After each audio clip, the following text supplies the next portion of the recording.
Hey guys, welcome back to my channel. It's TT here, and of course, you guys already know that I'm excited to be here today. Um, so the last episode we stopped at page 77, and by the way, I hope you guys are doing well.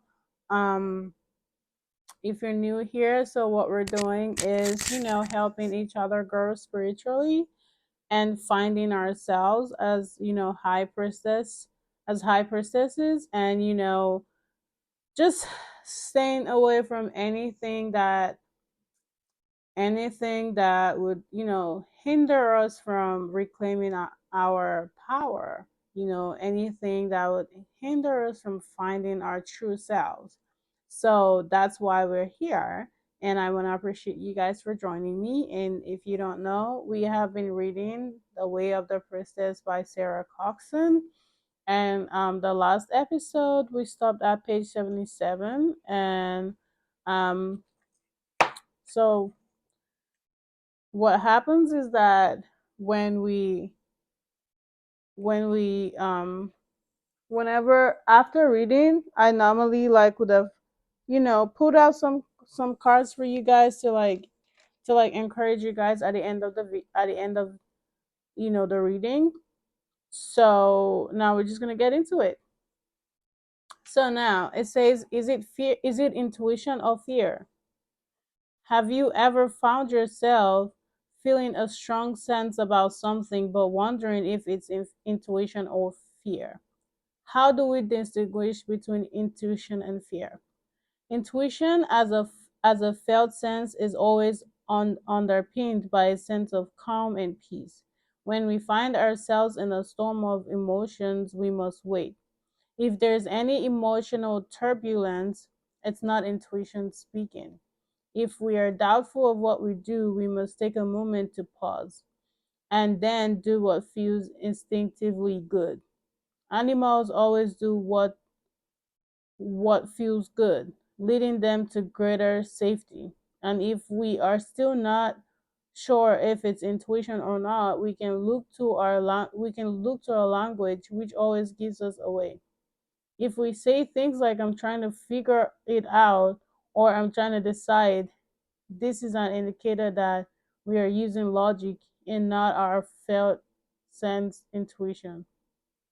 Sometimes fear based conditioning will mask itself as intuition, trying to encourage us to stay in our comfort zone. If we feel the panic or fear related to doing something new that initially excited us, it's not our intuition. An intuition not nudge not to do something feels more like a calm inner no. Many times we feel the intuitive knowing to get out of dangerous situation and override it. That contraction in your stomach, know it, trust it, follow it. There are far too many women who have let themselves into danger because they didn't listen to their instinct to run. Whenever we access an intuitive nudge, it's crucial that we follow its wisdom and take action. The more we do this, the more we build self trust. By making decisions that override our intuitive wisdom, we betray ourselves and break our self trust. This creates the internal blockages that eventually cuts us off from our intuition, and it becomes a vicious cycle. Therefore, the more we take action on our intuitive guidance, the more we open ourselves to access more of its wisdom. When it comes to making decisions that go against logic or expectations, we must stay rooted, no matter what. I recently read the phrase, no is a complete sentence. I couldn't have to put it better myself. We do not need to justify our choices, ever. We get to choose without explanations. We get to follow our intuition without needing to prove to others that we are right. We get to walk our own path, and what we do is no one else's damn business. This includes friends, partners, and loved ones. We owe it to ourselves to be true to our inner guidance system. because when we become the embodiment of priestess power, it ripples out and gives others permission to honor their true desire and unique path. The strongest energy wins, which means we don't need to spend our energy on explaining ourselves or trying to convince others. Instead, by embodying our personal power and being the change we are desiring for the world, we move mountains effortlessly. Our intuition is innate and it's powerful. Once we are connected to it and we allow ourselves to be guided by it, life flows. Healing happens and magic and miracles unfold. Because anything is possible when you truly and deeply listen to your inner guidance system. Which is true, guys. And you know what? Everything that I'm reading right now, I've heard like a couple of phrases today. I was listening to this I think her name is Jalisa. I don't want to butcher her name on YouTube. And today, and you know how you do like pick a pile kind of thing, and I was, I was doing that in my pile. Literally everything, some phrases that she was saying, I literally can read them like here. Okay, so this is kind of like an exercise. Okay, it says cultivate your intuition sadhana.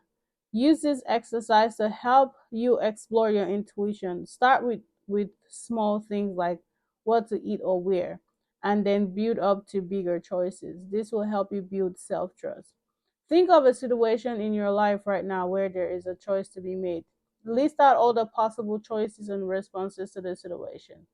Go through each one, close your eyes, and listen to the response of your body as you imagine the choice. Notice any decisions that feel heavy, dark, or contracting. These are intuitive signals that the choice is not in alignment.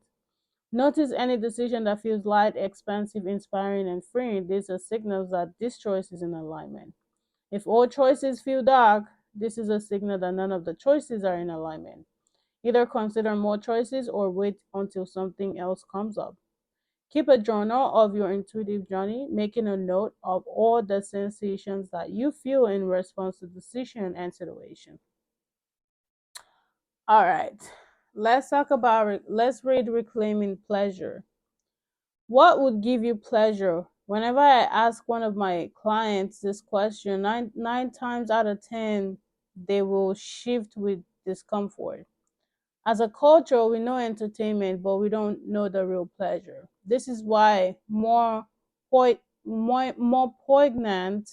with Northern European and American culture. In my experience, Latin culture are more down with experiencing la dose vita, the sweetness of life. Pleasure is a portal to infinite healing, creativity, and joy. So why is it that we shy away from it? Women have been conditioned to focus on their utility in life over their enjoyment of life. We have been taught that in order to enjoy ourselves, we must first make sure that we've earned it. That to live a life focused only on the pleasure is hedonistic.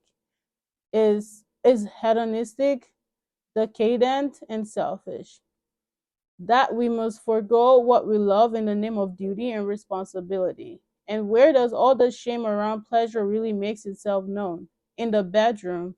As you learn in this chapter about the history of patriarchy, women's bodies and their right to feel pleasure have been policed for a long time, particularly when it comes to our sexuality. The idea of pleasure makes us feel uncomfortable because we have been conditioned to believe that it is wrong. And there's nothing that our good girl conditioning hates more than being wrong. Many women struggle with sex. They often feel shame around their sexual expression. Many of the women I work with have trouble assessing their sexual pleasure. They tell me they're always in their heads during sex. They tell me sex is a painful experience. They tell me they judge themselves for their past misconduct. The sad fact is that women are statistically more likely to experience burnout. burnout. There are a myriad of reasons for this, such as the amount of unpaid work in and out of the home that we are socially expected to do. But really, it's because we live in a society that does not allow us to prioritize rest and pleasure.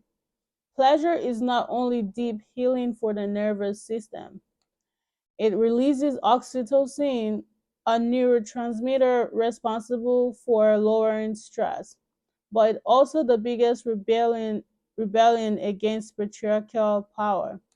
Introducing daily pleasure is a way of owning our right to live our lives authentically and to our fullest expression.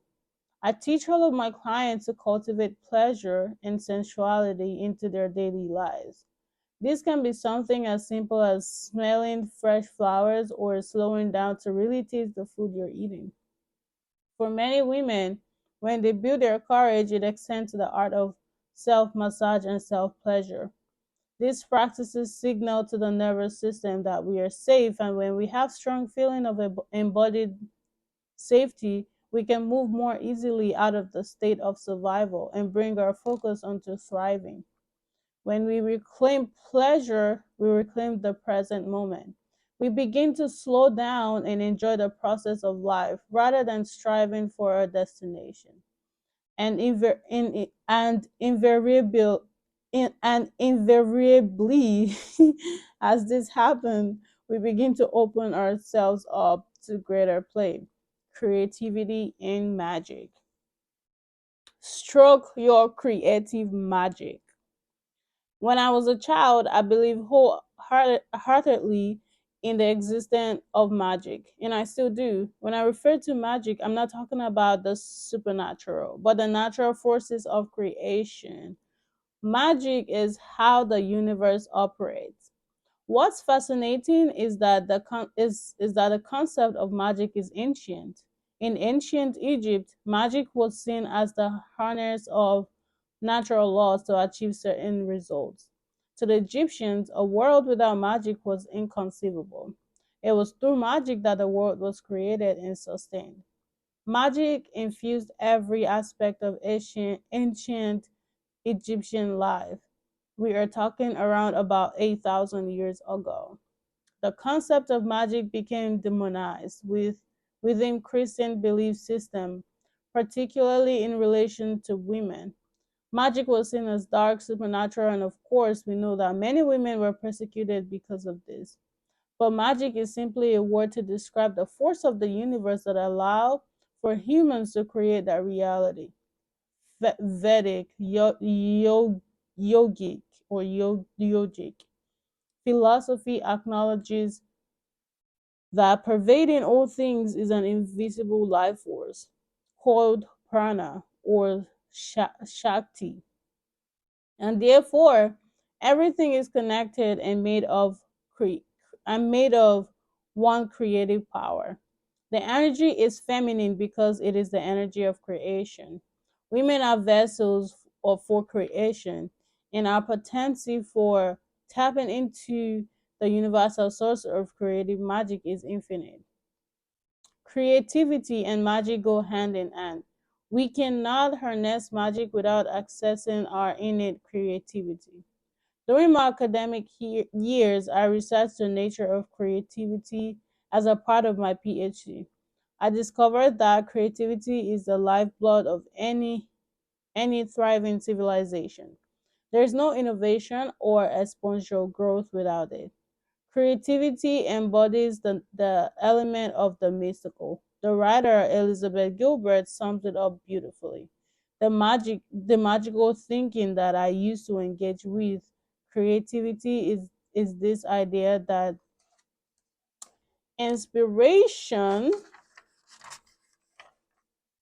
does not come from me, it comes to me. And the reason I choose to believe that is because one, that's what it feels like, and two, that's how pretty much every human being before the angel of enlightenment in the 1600s described inspiration. The idea that creativity is something that comes through us speaks to the process of co creation, the process of creating with a higher power As women and priestesses, we are the divine vessels through which realities are created and transformed. Creativity is innate, and it's the route to family liberation. Our health, sense of well-being, fulfillment, and wealth are at their optimum when they engage in creative work that's deeply satisfying to us individuals and feels spontaneous and playful. So um I'm gonna read this exercise. Stoke your creative magic sadhana. Creativity is a magic that you can cultivate. Use this contemplation prompt to uncover and explore what your own playful process might be. What fun things would you love to do that would feel too frivolous? If you didn't have to earn money, look respectably, or prove yourself, what would you fill your days doing? What beliefs, judgments, or shoulds get in the way of your creative expression? In which areas of your lives do you feel guilty? What do you need to believe to alleviate this guilt and allow yourself to experience fun? What activities can you schedule in over the next few weeks that will allow you to honor and cultivate play and creativity in your life? All right. So I'm thinking if we should stop there, or you know what? I'm just gonna read these two pages. Since we stopped at 77 last episode, we're gonna stop at 87 this episode. So let's read. Moving past the fear of judgment. The fear of judgment is hands down the biggest fear that keeps women captive. If you're not being ourselves fully, sharing our ideas, or following our callings, you can bet your last penny that the fear of judgment is getting in the way. The reason that judgment scares us so much is because if we let it in, we feel rejected. And we are evolutionally hardwired to avoid rejection at all costs. Thousands of years ago, when we lived in small communities, our survival depended upon our clan or tribe. We needed to be liked. We needed to fit in and be accepted because it was a matter of survival. In addition to this, for the past 4 millennia or so, women had less political and economic power than men. Women's survival was based on keeping the peace, not rocking the boat, and playing the part of the good woman. Those who didn't those who didn't were made an example of. In this day and age, people's judgment doesn't sign our death warrant, but it can still feel like a death to us. Our nervous system doesn't know the difference, which is why it's crucial that we are compassionate with ourselves. At the same time, we must find the courage to no longer let the fear of judgment be in the driving seat of our decisions. Instead, we must grab the fear by the horns and choose to jump on the saddle. This is the only way to heal. I read a quote once: fear is a mask for desire. In fact, I believe that judgment itself is a mask for desire. We judge in ourselves that which we wish to embrace, and we judge in another that which we haven't the courage to acknowledge in ourselves or outwardly express. The judgments that we fear aren't the monsters that we think that they are. They mirror projections, unhealed wounds, and secret desires. By believing in the power of judgment as much as we do, we further foster the separation that underpins so much of the darkness in the world. We can choose to change this. Playing bigger or truer and sharing your voice goes hand in hand with experiencing judgment. It's inevitable. You only need to read Amazon reviews of your favorite author to see that this is the case. For every 99 raving reviews, there's always one or two people who didn't like it. People's judgment is simply a reflection of their emotional states, preferences, and beliefs. Nothing, absolutely more. All right, guys. That was powerful. Okay. I could go on and on because I love you guys so much. I don't read this book like behind your back. I read it the same time, you guys are reading it. So like I read it with you guys. And I feel like we're almost done at some point. But um let's get into your decks. So I picked um three decks from one of my decks right here. And then I also picked like two more. I picked like spirit animal cards for you guys as well. And it's so funny. The first thing Sarah spoke about when I we started reading this episode was animals, how they follow their instincts, and that's why they make the right decision and be happy. So I was like, it's so funny that I also picked this card. It's so funny. But so let's start with the snake. So the snake is healing, of course. So I'm gonna open the snake up, and then we're gonna read. So here's the snake. It says the spirit of the snake is presented to you as a symbol of healing. Since ancient times, this sacred animal has been associated with medicine and healers. The arrival of these cards means that you have a strong potential as a healer. Whatever technique or approach you may feel attracted to, it might be the right time to explore these by practicing and offering your services to the world. Healing involves a process of transmuting energy. Among certain ancient tribes, healers' initiation rites consisted of being bitten by a venomous snake. If the would be healer survived by changing the venom into a non-poisonous substance, that then that person's path could be followed. We can all heal our lives by transforming negative energies. This is for the good of our physical health, of course, but also to enhance our relationship and to soften our emotional responsibilities and past wounds. Never forget, when you heal yourself, you heal the world. If you are currently confronted with health issues, this card tells you that powerful healing energies are being sent your way. Message from the snake: you can heal yourself and others. That was powerful, guys. Powerful. And then, so yes, as high priestesses, you guys know what your gifts are about, healing and, helping other people.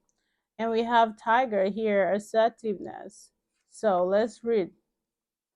It says the spirit of the tiger is here to teach you how to be more assertive and speak openly. Don't try to play small or accept everything just to please people. Stand calm and strong and decide what you want. No need to be aggressive, as aggression is simply the opposite of submission. Just define your limits and hold them. People often use the term boundaries, but boundaries can easily be confused with walls built around us to protect us from potential abusers. Real assertiveness is not about protection, defensiveness, or even rejection. It is about calmly standing your ground, knowing that only your inner truth will ever prevail, despite opinions and judgment others may have about you. Will you be criticized? Probably doesn't matter. Not really. If you live your entire life according to what people may think of you, you will always find someone who will want to devalue you. A reflection of what you are, what you already do to yourself, and it will only make you feel more miserable. Your opinions and desires are as worthy as those of others.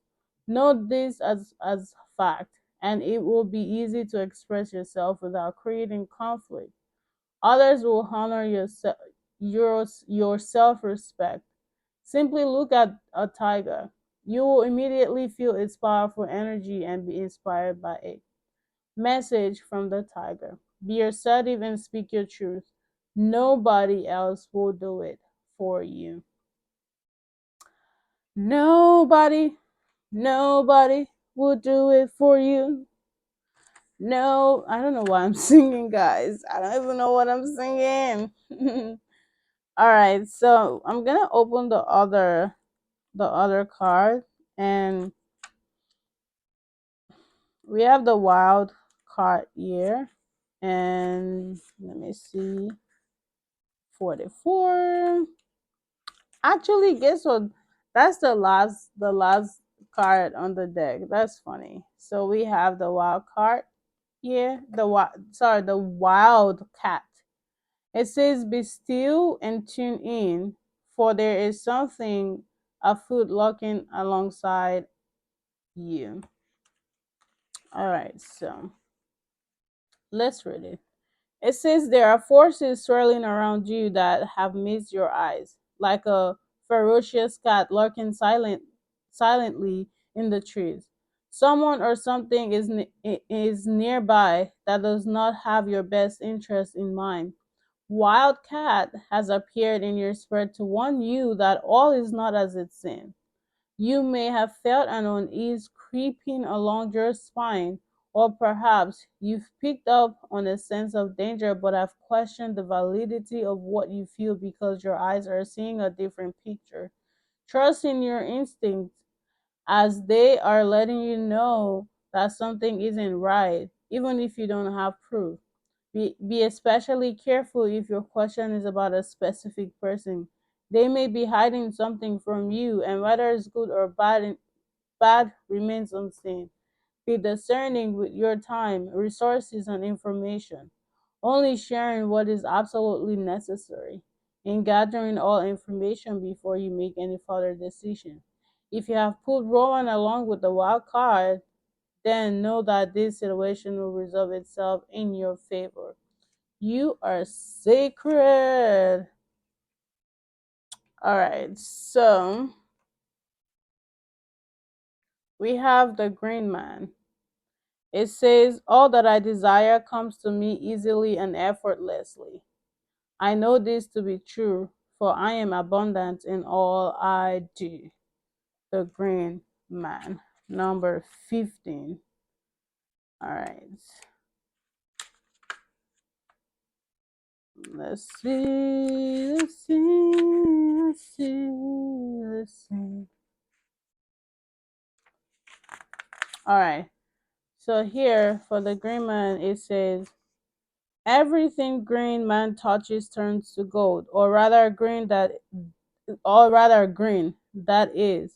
He is the ultimate expression of abundance, and more specifically an abundance mindset. When the green man invites you to his early lair, it is to infuse you with the spirit of wealth.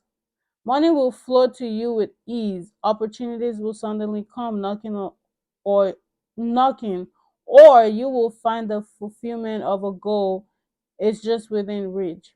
This is also a sign that you are on the right path, and what you're doing now is working, so keep at it. This card shows that you're living life and enjoying all of the fruit of your labor. You feel more confident and sure of yourself, and other people have taken notice of this and seek your advice, knowing you have much to share. The green man is also a giver and provider of wealth. Be generous with your abundance, both financially and spiritually. Share your knowledge and invite others to partake in your good fortune. Whew, guys. So we have milk and butter. Like the silk of one's flesh, I am the giver, I am your eternal. Guys, we literally just talked about being a giver right now. See how this is literally working? It's so funny. Okay, so let's read. It says, "The universe always provides no matter your circumstances, and milk and butter is here to remind you to lean on spirit for all of your needs. Spirit is your eternal provider, your unlimited source of nourishment. All that is required is your belief, And intention given to the universe has no power if you do not believe it will be answered. Milk and butter brings the message of faith. If you have not seen your dream coming to fruition, it is because deep down you're not a believer in your magic. This could be a subconscious decision, one you aren't even aware of. Perhaps you have set an intention for increased abundance but express your lack of belief in words such as money doesn't go on trees. That's so funny. Or maybe you have worked a spell for business success only to later question whether or not you have what it takes to be successful. A lack of faith can and often is expressed in the quiet doubts and criticism of your mind, but a witch who is tapped into source knows that all of her questions will be answered and all of her desires met. All right. Thank you so much, guys. That will be all for this episode, and I will catch you guys on the next episode, the next reading, of course. I hope you guys enjoyed this um this episode. Feel free to leave me comments on what you think as well. Don't forget to subscribe and and also comment and like, share, and also turn on your post notifications so that you can get notified whenever I post our readings. All right. um okay, I think that's about it, guys. I'm gonna head out now. Thank you so much. Take care, and bye bye.